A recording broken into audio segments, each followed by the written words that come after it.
What's up, guys? Welcome back to the channel. I hope you're all doing well. Spring is finally, well, it's still here, but it's ended from Maine. We're into summer. Today was 86, 90 degrees, and it was beautiful. But we're going to be working on the Jeep today. So we'll do a video on that, I think, soon, because that's on a whole new makeover, tent, awning, all that stuff. That needs a whole video. I think it's in its final stage as far as there's not a whole lot more I'm going to be doing to it that's going to make it any better than it currently is, except for maybe a re-gear or a vinyl wrap, which I would love. So we're on to the Jeep today, and I've done some things to the Jeep. I don't do a whole lot of content on it, but today we're going to do some content, I think, on it. We're going to be installing a lift kit in this, and I'm not going to do a how-to by any means, but we're just going to document the process of us putting a lift kit into Aspen. So those who don't know, I picked up a 2015 JKU Rubicon last year, almost a full year ago. It had about 82,000 miles on it. It's in pristine condition. There's no rust. For the most part, there's no rust on the frame or anything. The paint is absolutely stunning. Very, very few scratches, if any. And it's been a great daily driver. It's a 6-speed manual, and it's in tank green, so can't go wrong. It's a badass truck. So a couple things that I've done with it.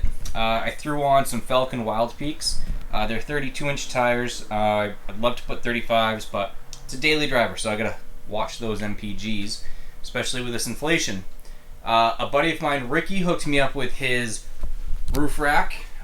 Didn't really need it because this is my daily driver, and the wife definitely said, do not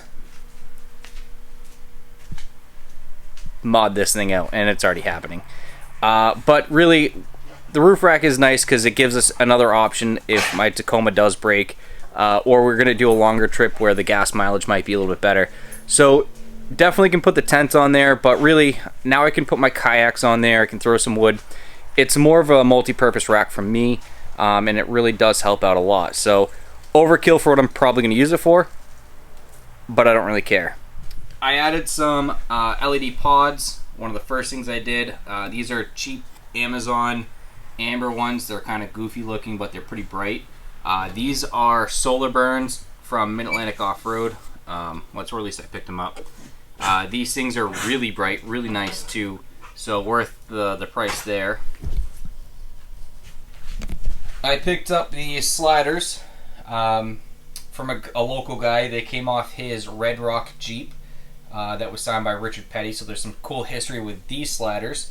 But really, it gave my son a step to get up and in. And it's only going to get harder for him once I lift this thing. And because I did the roof rack, the bumper had to go. So I picked up this steel bumper offline. This is an Amazon special. Roast me in the comments, I don't care. I can definitely say that this tow point, recovery point, is trash. It's just backed on the back side of it. It's just a piece of plate that's basically backing it. So there's zero strength to this. I do not plan to use this as a recovery point. That is why I have that. The hitch is built into this bumper, and the hitch is actually tied in and reinforced to the frame. So I'm okay with using that. I'm not here because there's no backing behind this except for just a little piece of steel plating. Overall, it looks really nice. Gives me a little bit of ground clearance, but it just made the rack fit. So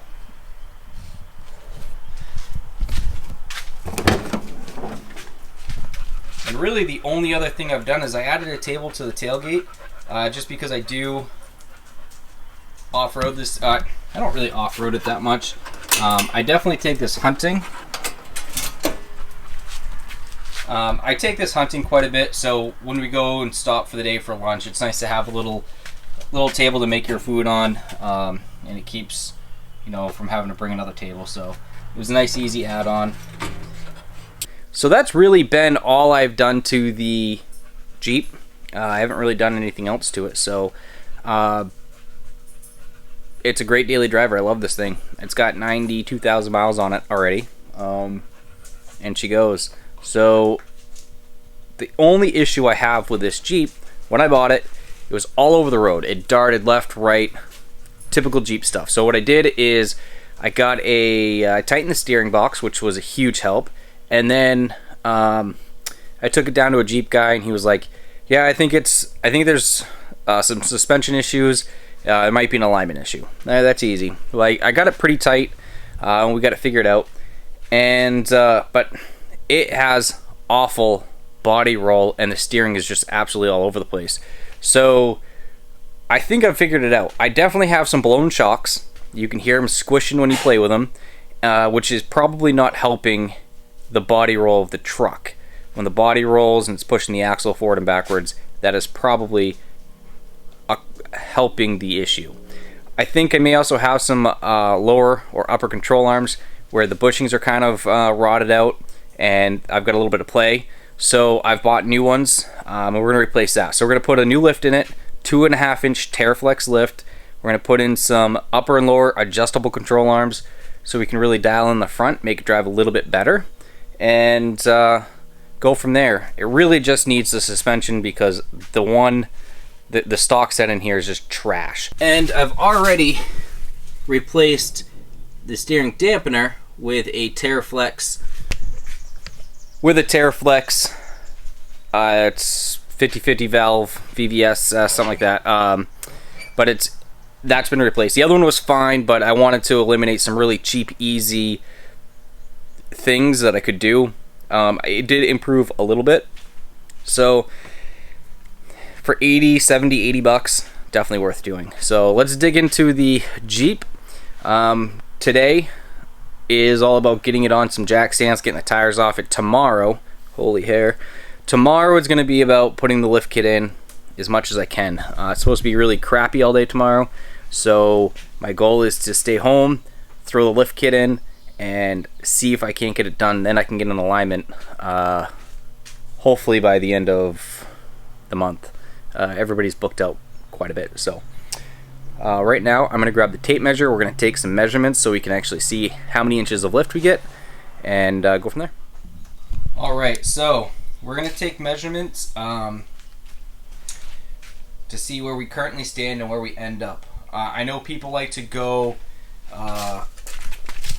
halfway here to the top of the fender, all the way to the bottom.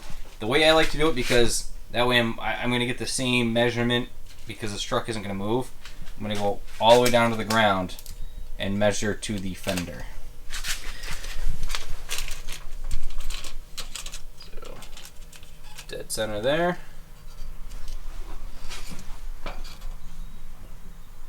That's hard to see.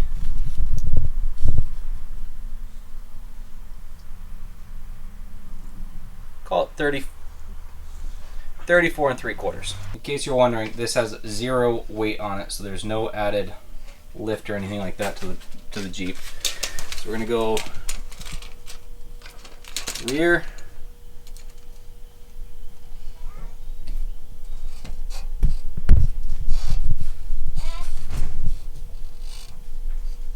one second, buddy.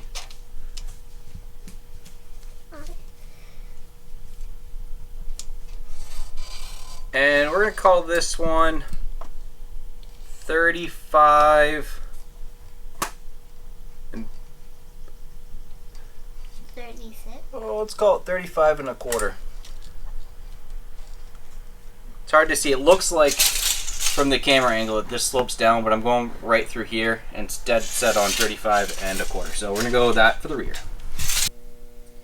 Alright guys, we've got all our parts laid out. This is the Teraflex 2.5-inch lift. So we've got our coils, new sway bar links. We've got our lower control arms.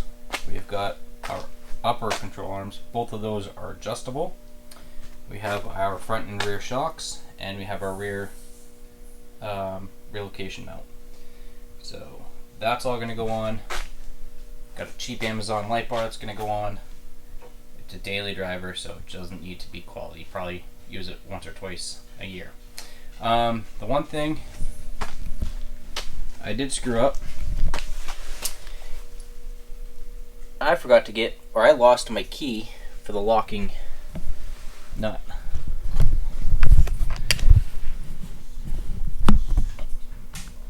So I've already showered. I lost the lug nut key for the Jeep. I have no clue where it is. It usually sits in the same spot every time, and it's just gone right now. So looks like I'm gonna go to one of the auto parts stores in town later tomorrow and try to pick one up. And if I can't, then this will all be on hold for a while until I can order one. Kind of a bummer. I was hoping to have some of this started tonight, but it is what it is. I'm gonna go edit some pictures from our meet and greet ride today and start this in the morning. Hey guys, this is day 2 of the lift kit install for Aspen, my 2015 Rubicon. I had some issues last night getting my lug nuts off. Went to the store, picked up a universal kit which they thought might fit. It didn't, so we grinded off these lug nuts. I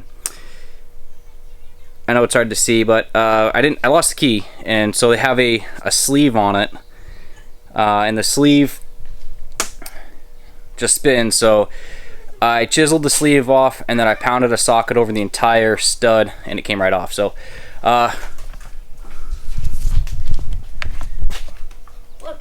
Jeep's in the air. We're starting to disconnect some stuff, and we're going to start with the rear and work our way forward. Alright, quick little update. I have torn into the rear here. I've removed the factory coils, shocks, sway bar link. I did some rust preventative maintenance cleanup on some of these brackets. I cleaned up my sway bar. I re-greased the sway bar bushings. I've removed those because they're going to go up to the front. I got new ones for the rear. Just installed that coil. I'm going to do the other side next. But so far it's going pretty smooth.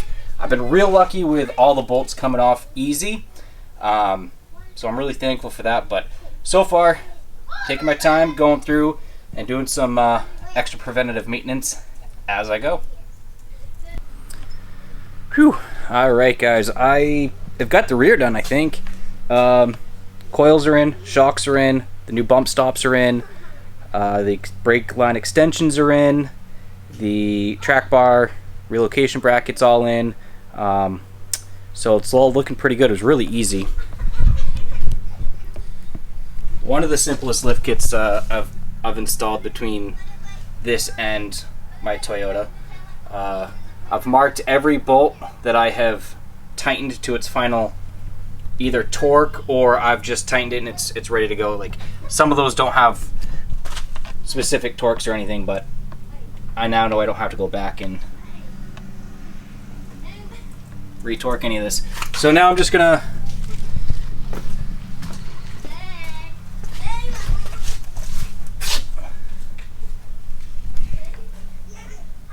get that track bar in its rough location. I'm not going to tighten anything down. The last thing I'm going to do right now is the sway bar links, and then I will tighten the track bar and the lower control arm bolt to their final torque once it's on the ground as recommended. But so far, looking good.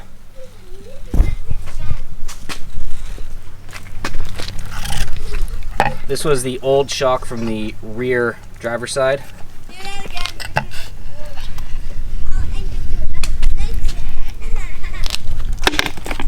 And it definitely is blown. It doesn't really come back out. It took about a half hour in the sun for it to finally start re-expanding. So glad I replaced those with some new shocks. This thing should drive a lot nicer now. Alright guys, we have accomplished a lot. We got the front lower control arm, upper control arm on both sides installed. They are both adjustable. We got the Teraflex shock in, we got the coil in, we got the new sway bar link in. Everything in the front has gone really well. I haven't had an issue with really any of the bolts. The only bolt that I had an issue with, so the only bolt we've had a real issue with was the top of the front shock. Easy enough just to cut it. It is blown.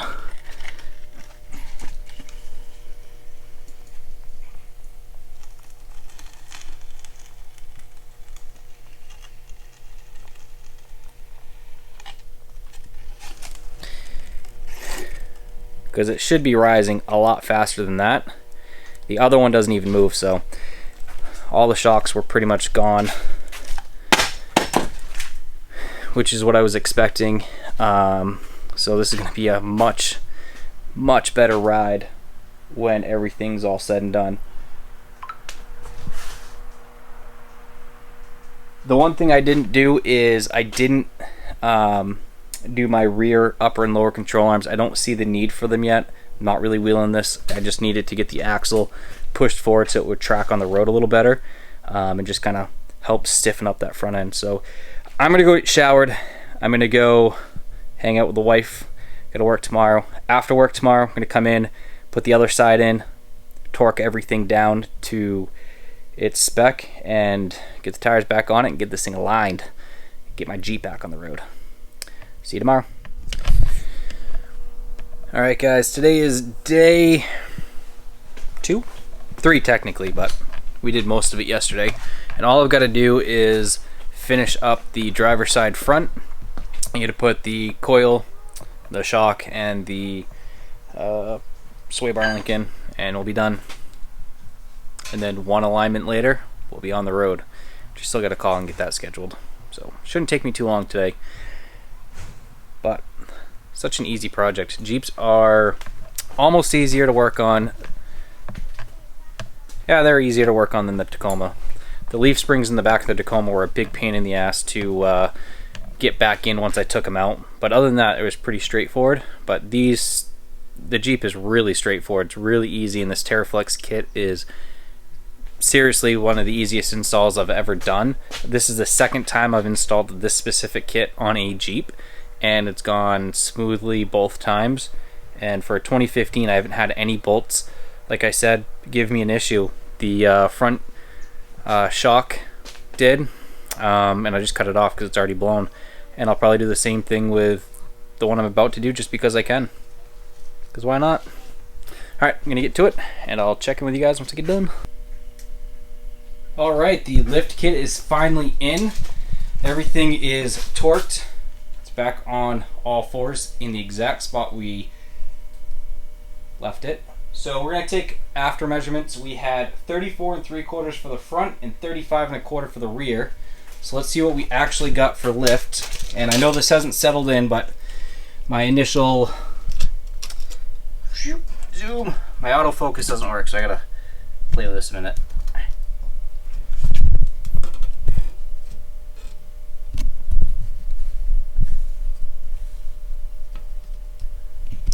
Looks like I got 38 and an 1/8.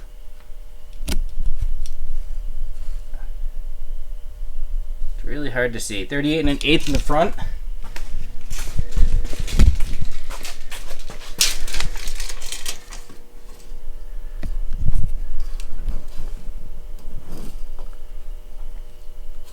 And let's get in the middle. It looks like I got 37 1/4. I know it looks like I'm crooked. I'm not. I'm plumb.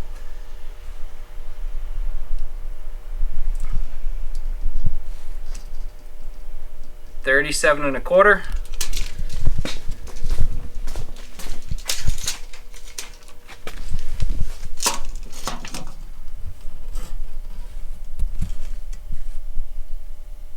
$38 and an 1/8. Alright, those are the before and after measurements. About 4 inches in the front and roughly 3 inches in the rear. So I'm pretty happy with that. I wasn't really looking to get a big lift out of this, but putting new shocks and coils on was the goal, to get this thing to ride better. The adjustable upper and lower control arms are definitely going to be a huge improvement for alignments and some trail riding if we go that route with this. So I'm very happy with this lift. Super excited to take this out for a test drive, but first I need to get this thing aligned, and then I'll be good to go. So I'll call tomorrow, get an alignment. I won't drive it until then. So thank you guys for watching this video. I would have done a little bit more of just time lapse, but I've been working off one dead battery this entire time. I gotta dig through my Tacoma to find my spare battery and charger. So I did the best I could with the one battery, which is blinking at me. So if it shuts off, there's the end of the video. So if you like this, please like, subscribe, and share. Check out that link in the bottom for the merch if you want to get yourself some Wicked Overland swag. Remember, all of the proceeds go to non-profits. So everything I raise, I donate right back out to non-profits. So check out one of those links. Grab yourself something if you want to support the cause, support my channel. I'd appreciate that. At the very least, please subscribe. So if you guys really like this stuff, drop a comment in the down below. Let me know what you want to see. More of the Jeep on the trails, Jeep installs, Tacoma stuff. Just let me know. What do you want to see? I do have a trip coming up on Memorial Day weekend with the Tacoma. I'll be leading a group from 207 Overland. I think there's 7 or 8 rigs on what I'm calling the Highlands 22 trip up through western Maine over to Moosehead Lake. Should be a really good time. Hopefully we get some nice weather. So I can't wait for that. Stick around for that because I'll film all of that. Yeah. Until then, I'll see you on the trail.